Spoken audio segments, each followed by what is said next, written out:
Top stories today, the growing threat from North Korea. Sources telling Fox News the Pentagon is ramping up security and resuming the implementation of its missile defense shield.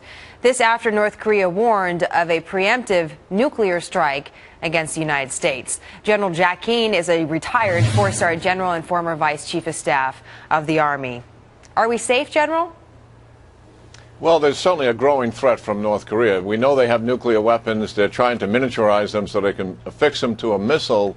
And they've developed missile technology, which they just tested back in December, that is attempting to reach the west coast of the United States, obviously to include Alaska and Hawaii. That's where they're heading.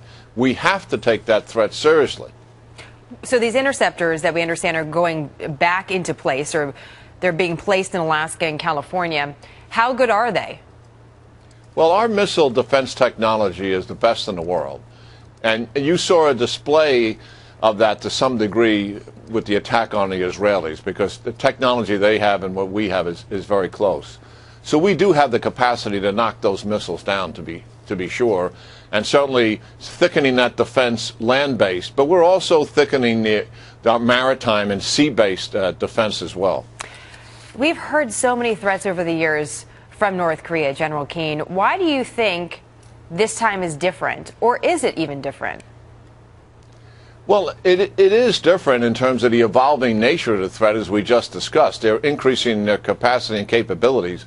The Pentagon has got to take that seriously, because they don't get involved in the emotion and politics of a threat. They get involved in what are the real capabilities, and these capabilities are real and they're increasing. So that's serious. The other thing is dealing with the new leader, Kim Jong-un, and we still don't know a lot about him, and his reign is developing right before our eyes. But he's out seen an artillery site just recently, which is the same site that fired in 2010 on the South Korean island where they had casualties there, and the other thing is they have a new president in South Korea, and usually North Korea has some kind of provocation after a new South Korean president takes office. So we don't know what he's going to do, but I suspect he's going to do something in the next few weeks or months. What's also concerning to many analysts is the relationship between North Korea and Iran. There's certainly a lot of focus on missile interception on the West Coast because of the geography with North Korea.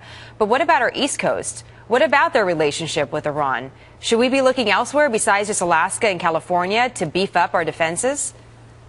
Well, the Iranians certainly, as we all know, we've talked many times, are developing a nuclear weapon. They have missile technology, short, medium, and long-range missiles, that can deal with their entire region and also reach into southern and eastern Europe.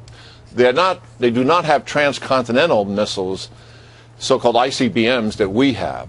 But nonetheless, the Iranian developing threat is very serious. And in some respects, it's more serious than North Korea, because they have stated time and time again that they intend to dominate the region of the Middle East.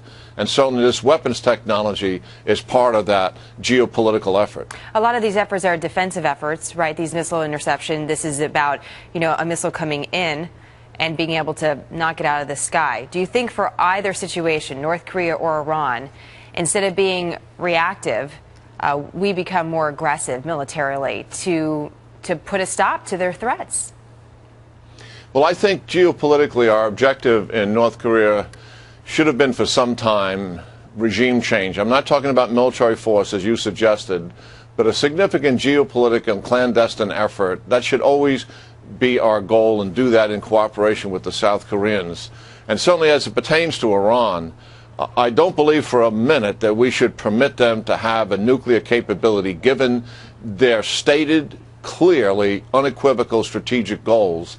And if it requires military force, then certainly we should do that.